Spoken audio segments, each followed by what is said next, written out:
And now it's Deborah Kobylt Live. Thank you so much for that introduction. And thank you, everybody, for joining me on Deborah Kobylt Live. And I have somebody that we all know very, very well, John Kobylt of The John Kobylt Show on KFI and iHeart Radio, the #1 show in Los Angeles and around the country, an award-winning show. And he's on every day from 1 to 4 on KFI. And then, of course, it's a podcast 24/7 whenever you want to hear him yelling about whatever's going on in the world. John Kobylt, thank you so much for joining us. You're welcome. Thank you for having me. There's so much to talk about. We could do a podcast for 3 or 4 hours and still not be finished. But let's just talk about the headlines, shall we? And let's start in Los Angeles. The fires. We've all been devastated by them, at least where we live, at least many, many of our friends. And I'm talking not just the Palisades, Malibu, but also in Altadena. What has happened with cleanup efforts? They seem to be doing something, but it's going to take so long. And John and I have gone through and seen it ourselves with our press passes from our car, and it just seems never ending. How people are getting their money from FEMA, I don't know.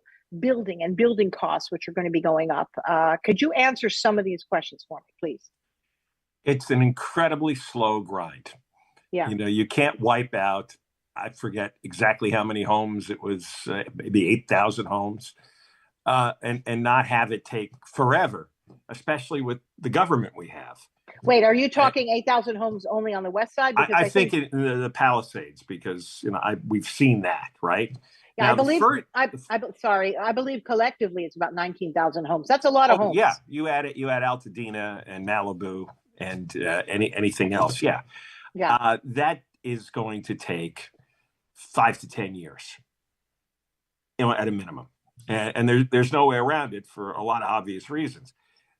What the cleanup has gone well in the first stage because they have scooped out the toxic dirt from each lot. It's about 3 inches deep, and Karen Bass said it was record breaking, and at least she acknowledged that it was the Army Corps of Engineers, and credited the Trump administration that they sent in the Army, they sent in FEMA, and so far those guys have done the job as quickly as it possibly could be done.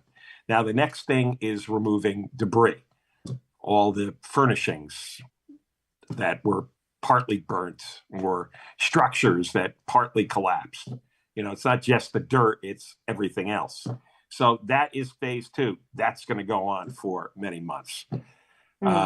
You said that she thanked in part the Trump administration. She has to. If you don't work with this guy, he won't work with you. Yeah, but so let's just be clear about that. The Army Corps of Engineers, which it did the job, and I'm just using her words. She says everything has been very cooperative, and on that end, everything has moved quickly. She's claiming record time. Well, no one moved quickly enough on January 7th. Let's put it that way. But so many people are still so upset and angry about the responses and everything else. It's great that they're doing this now because they have to. But every once in a while, I just stop and think to myself, this really happened? How did this happen? Why? It's just unfathomable to me. And every time that I drive through, and even drive through in Malibu, it angers me to no end. It's great that we're doing this.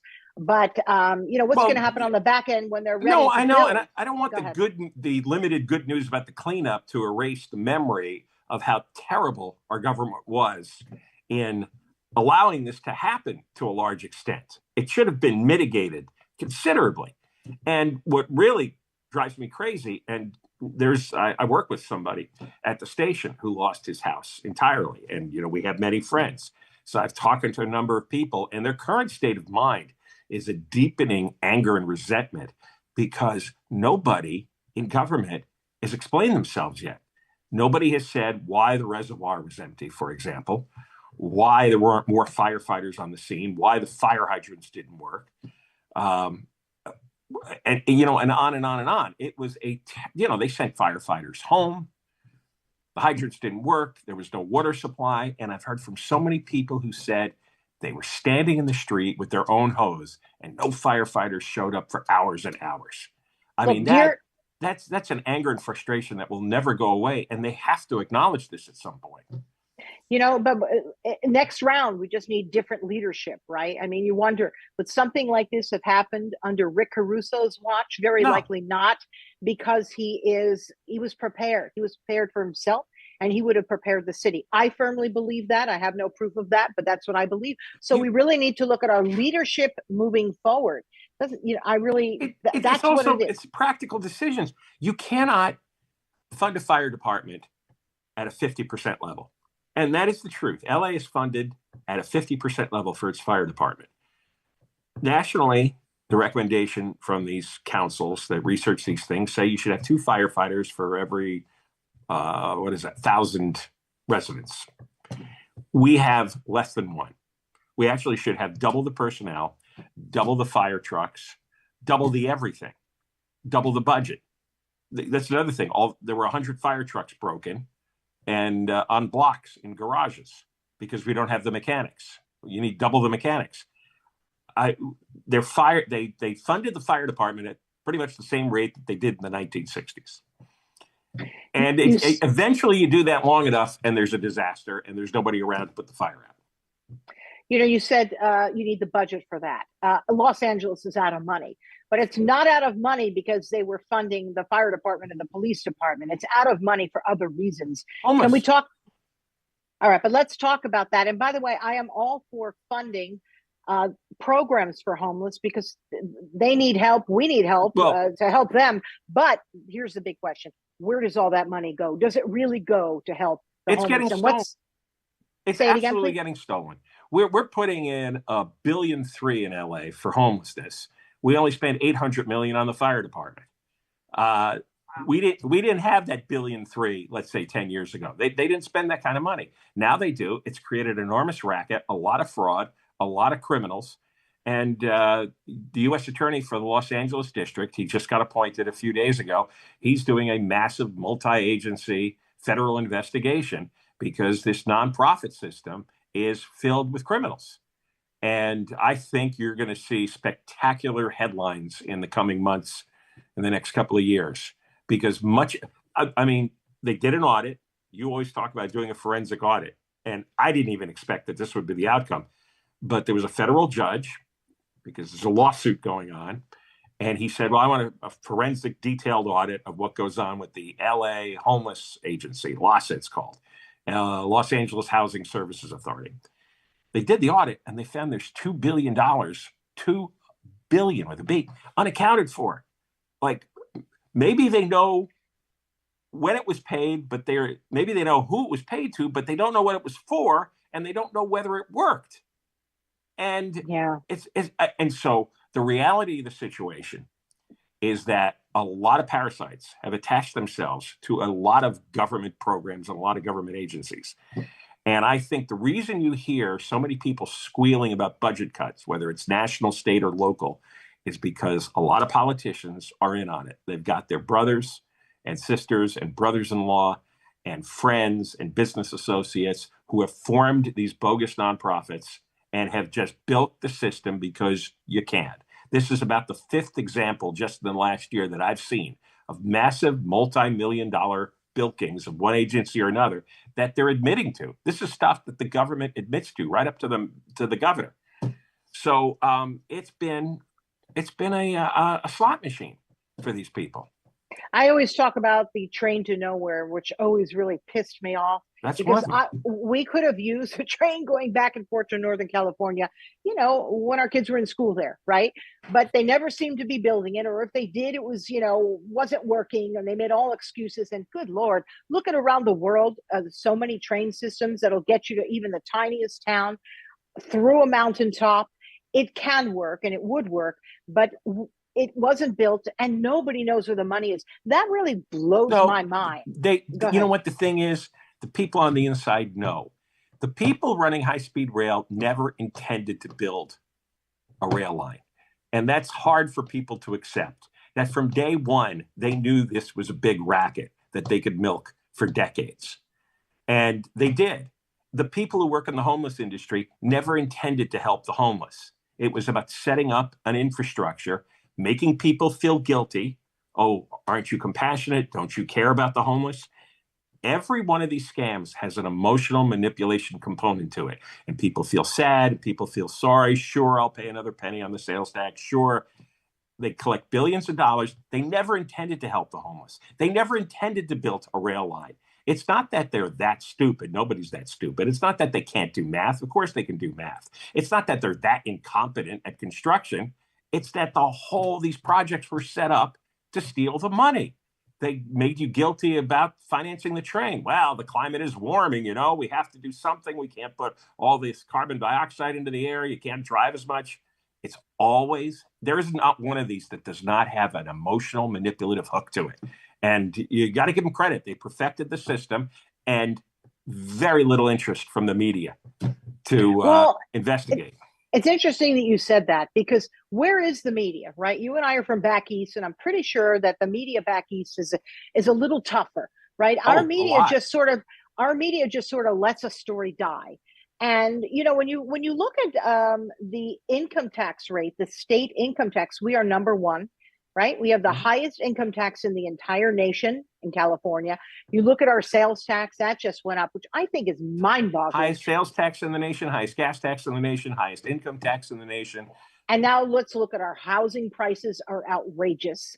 And it's no wonder why people are leaving, which really breaks my heart, because as you know, we moved here and it was so much fun, right? Our eyes were wide open. It seemed like possibilities were everywhere. But how do you do that now, right? I mean, our kids have friends that are, starting out at work. They can't. They're either not living here, or they've got 6 and 8 in a tiny cramped apartment, or they're getting married. And where do you go? It's just so expensive. How do you turn that around? Can you turn that around? I'm not really sure. If the public doesn't vote, if the public does not vote differently, we keep going downhill into hell if we're not already there. The public is remarkably disengaged and brainwashed with all kinds of nonsense.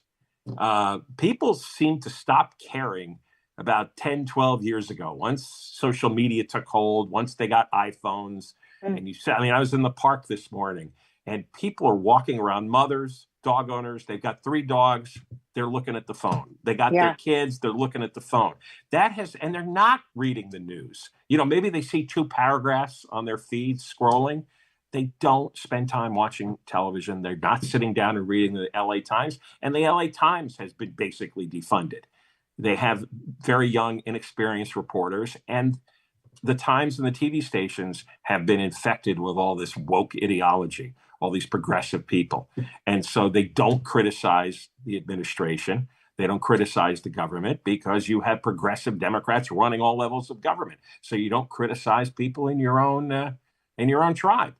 And there's very little, and whatever outside criticism is immediately dismissed as like, well, you must be a conservative. Well, so nothing is taken seriously. There's no real intelligent adult debate. And the grifters keep on grifting. The thieves keep on thieving. I agree with that. But, it got this way because so many people were fed up with the country club types, the conservative country club types, and everybody felt like they were so out of touch with the common person. And now I believe it's swung completely in the other direction. Well, good. You replaced them with a bunch of thieves. I mean, why not? And there's a lot of Democratic think tank people, let's call them, columnists. They are saying, they're criticizing their own tribe, and they're saying, look, if the Democrats are going to come back, you've got to execute. You've got to build something. High-speed rail is the first example. You can't go around saying that climate change is going to destroy us, and here's your shot to build high-speed rail, and you waste $17 billion in 17 years, and you don't have 3 feet of track to show for it. It's like we're screwing ourselves. And if you believe in all these issues, right, whether it's helping the homeless or global warming, you have to execute. You have to prove that you know what you're doing. But they never meant to solve these issues or even treat these issues. They meant just to grab the money and run and make us feel guilty, and also name call and stigmatize anyone on the other side. And they insulated themselves from criticism and scrutiny, and it worked. Let's talk about the other side nationally now. Okay, our president, these tariffs, which are terrifying. Now, I know that he's waking up and saying, oh, they're all coming to the table to negotiate. But it was a sledgehammer situation. I don't even know if that's true, by the way. Costs of things are going to go up. They just will. And the common person can't control any of that. And eggs are a perfect example of that. I'm not sure what's going to be happening over in Asia, if they're going, the big partner there, if you want to call them a partner, if they're going to actually give in at all in any way to these tariffs. They are scary to me. We have kids. How are they going to be able to afford a car when wages are going to stay here and the cost of everything is going to go to here? I find it terrifying. I don't necessarily agree with the way any of this is going on. Would you answer to that? There is no way to know if his plan is going to work. But the logic behind the plan, there is sense to it. This is 50 years of hollowing out working class jobs, manufacturing industry. And a lot of the wealthy, connected, educated people in Washington, D.C. and New York didn't care what was going on. They had economic spreadsheets that said, well, you could add X percent to the gross domestic product if we shipped all our labor overseas and let Chinese slaves work for $1 an hour. You're right. They would, and that's why Apple's worth trillions of dollars, because, again, their plan was on purpose and it worked. But you left behind several generations of mostly young men in mostly suburban and rural areas who had no job prospects because they were not college material. And you do that long enough, there's going to be a revolt. Trump was the revolt from the working classes, from the middle class on downward, from the suburbs out to the rural areas, because people in the knowledge industry, they're in media, journalism, right? They work in Washington, in government, they're lawyers, they're in finance. Those people have benefited spectacularly. But the people, like my dad, for example, who worked in factories 50 years, there's nothing for them. All right, let me just interrupt deliberately. You. And I even saw, one of Clinton's advisors from years ago. He said, yeah, we really didn't factor in the social cost to these great trade ideas. So Trump is trying to undo this. And it is a revolution. It is unprecedented. He's trying to undo this with ideas from 1913. We are a very different place now. He's also cutting in areas where I just fully disagree with, such as, our national parks, so many other areas that are critical. But just sticking to tariffs for a moment, the cost of things are not going to go down. Let me be clear about the workforce, like your dad who worked in a factory. You really think those jobs are going to go to humans, or do you think they're going to go to robots, like the kind of robots Elon Musk is making? Some will go to humans, some will go to robots. I don't have, I can't predict what's going to happen in the world. However, you do, first of all, these tariffs are not going to stand, all right? A few weeks from now, we are not going to have 104% tariff rate on China. They're not going to have 100% rate on us. This is negotiating. This is leverage. The way you get leverage in life is you start out with a big demand and threaten chaos, and then somebody's going to cave in. We will find out within a matter of weeks whether all these countries are actually negotiating and whether the prices will go down. If you put on 100% tariff and then take it off, the price goes up, the price goes down, because the marketplace takes over. Competitive energy causes prices to go down. I'm not sure. So I'm not worried about that. I just, we gave the store away to China for decades. Huge mistake over many presidents and many different Congresses. We gave the store away. And Trump is the first one to say, enough of this. Okay, hang on a minute. I don't really see Apple participating. What I see Apple doing is loading a bunch of iPhones onto planes today and flying those phones here. I don't really see them, saying, hi, we're going to open up factories here. Now, why would that be? Because they're going to have to pay their workers more than they are being paid in China. And Apple is used to having an incredible, they what do they have? A $1 trillion profit. They're in the black. They've never been in the red, and they enjoy that standing. Right. You really think those guys at the very top are going to say, well, fellas, maybe we got to take a little bit less profit? Oh, right. Hell no. So that's why you do a tariff, because they're never going to voluntarily go along with creating jobs for the middle class and the working class. They'll never do it. So you force them to do it by making their product so expensive that they have to do it. At least some of it. Some of this has to be mitigated. I don't know.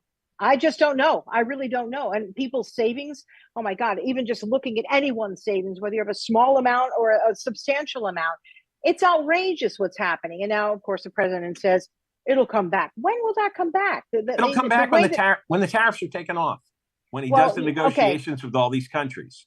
We talk about this at home. First of all, it's not going to come back that quickly. It can't come roaring back at the level that it. This is not a normal price spike that you get from inflation. Yeah, if it's an inflation spike, it doesn't go back, or it doesn't go back quickly.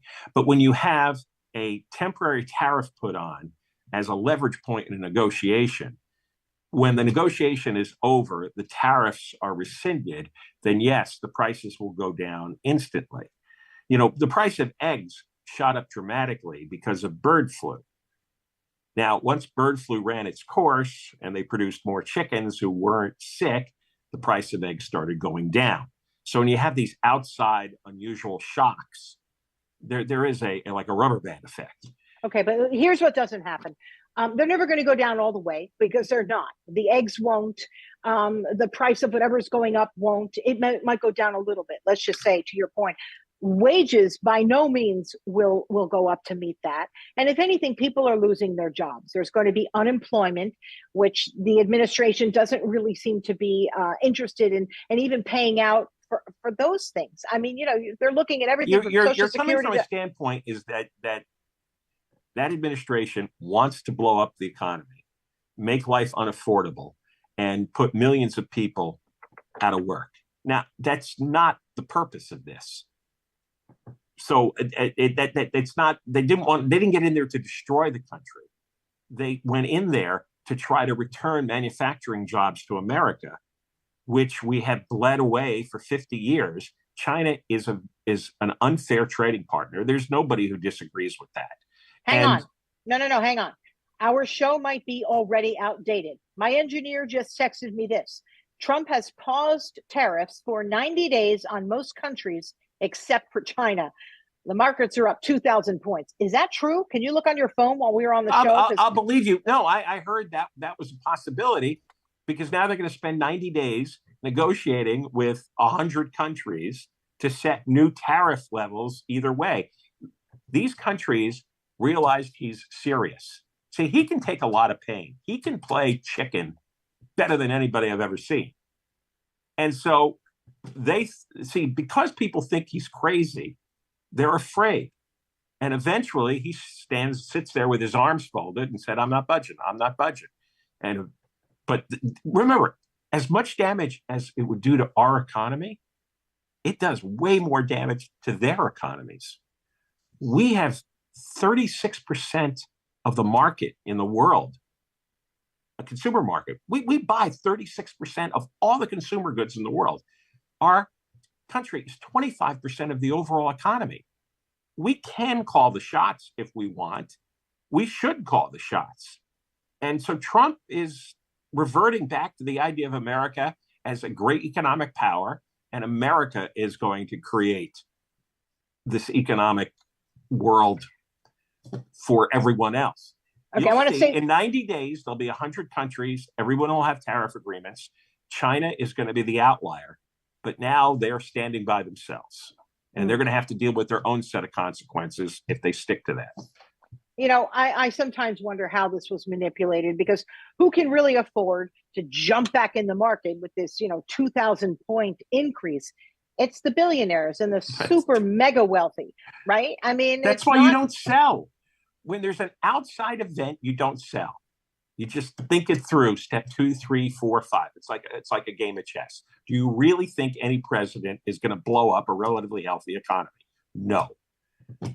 And he ran up. You've seen the clips. He talked about this going back to the 1980s. He thought the trade imbalance was terrible. He campaigned on this every day in every speech. He talked about tariffs. So if the world was paying attention, this was coming. He does things dramatically. He does things to bring attention to himself. But the purpose was to get a better, more even playing field so that American companies can thrive, so that American workers can thrive. And it's going to take years, decades, right? And other presidents can undo this in 5 minutes if they want. But this is a shot that you haven't seen anyone else take. No other president has taken a shot at this. In fact, the other presidents we had made it worse and worse and worse, giving away everything. What's that? On both sides. On both sides. I am not a Republican. I'm not a Democrat. I despise most politicians. And I think, like I said about the people running the homeless industry and the people running the high-speed rail industry, most of these guys are bastards. They're in it for themselves. They're not doing it for us. They're not.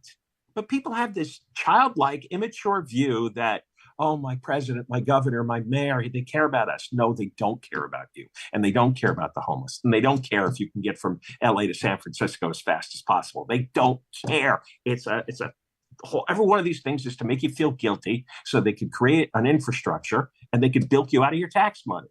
And when people become grown up, mature adults and figure out that that's the racket, we're all going to be better off. Well, I care about a lot of things that have been cut, such as the national park system, such as the Department of Education, because I think people are very misled as to what they actually do. Schools and all of that, that's up to the state. The Department of Education, controls funding that goes to, districts and areas that are not doing well. Right. And they need that. So there's a lot that he has done. I don't agree with. I don't even want to get into that on our show right now. I just sort of wanted to touch about on, what's happening here in our local area in Los Angeles and California, and then the tariffs, because that's the big news. Anything you want to share with us before you go off and do your own show? I know that you're actually now I got to do this all over again. Now you have to do it all over again. Anything else you want to share? I know that you're having our friend Jake Steinfeld on your show today. His house burned down. They have 4 children, adult children, and his wife is a dear friend of ours. And I know he's coming on. But anything else you want to share about what else you're going to be talking about? I think we're in a revolutionary time. That because of the administration we have, and because he is backed by a lot of people who have been ignored by the government, by the media, by all the experts, these people have been ignored. This is the rise of the lower classes, the working, the middle class. They have had it. You look at the elections. Trump doesn't get elected twice in 3 elections because of an accident, okay? The days of the old-fashioned politicians like Mitt Romney or George Bush or even Obama, those guys are stale relics of the past.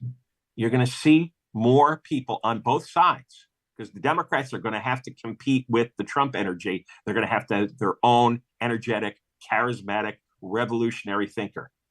They're not going to win another election by selling stale old woke ideology that they've tried. It's a new era because some people are asleep, like in California, but a lot of other people have awakened, like in the other 49 states. And I just think it's going to be a really crazy ride for the foreseeable future.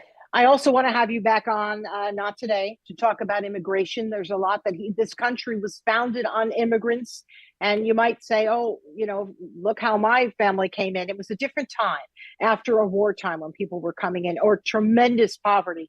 There have been some immigrants, so many of them have been here doing hard work, looking for legal status. And so many of them, the way that they're being sent back has been questionable for many. So I would like to have you on to talk about that. I'm well aware that the floodgates were wide open under the Biden administration. I mean, I was scratching my head too, thinking, oh my gosh, do we know who these people are? Answer is no.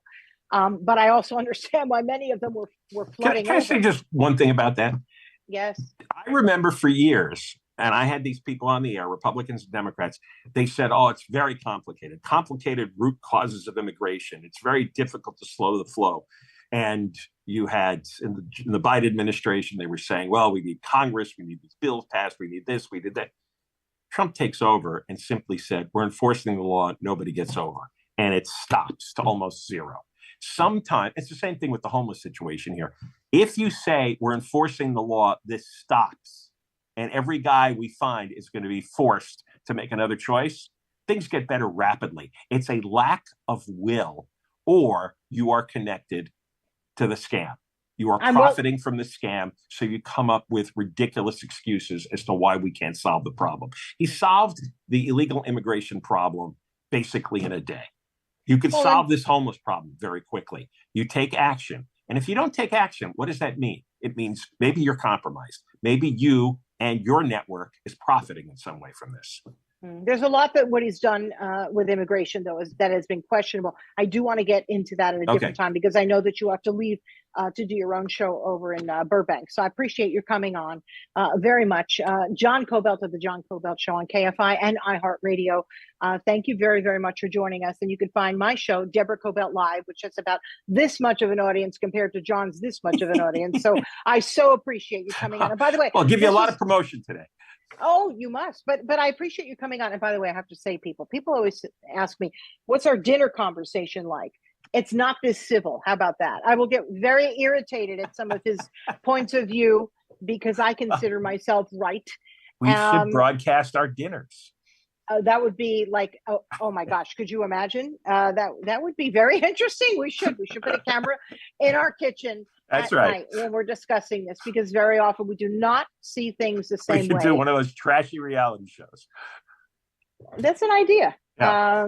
But either way, so I appreciate you coming on and telling my audience your views on all of this. Some of it I agree with, but very often I don't. So we'll discuss that tonight at dinner. Anyway, everybody, you'll find our show on YouTube, Facebook, and then as an audio podcast on iHeartRadio and anywhere else that you get your podcast. So please tell your friends and listen and watch my show, Deborah Kobylt Live, and then this afternoon, the John Kobylt Show on KFI, and as a podcast after that. Anyway, everybody, thank you so much for joining us. Tell your friends. We'll see you next time. Bye-bye.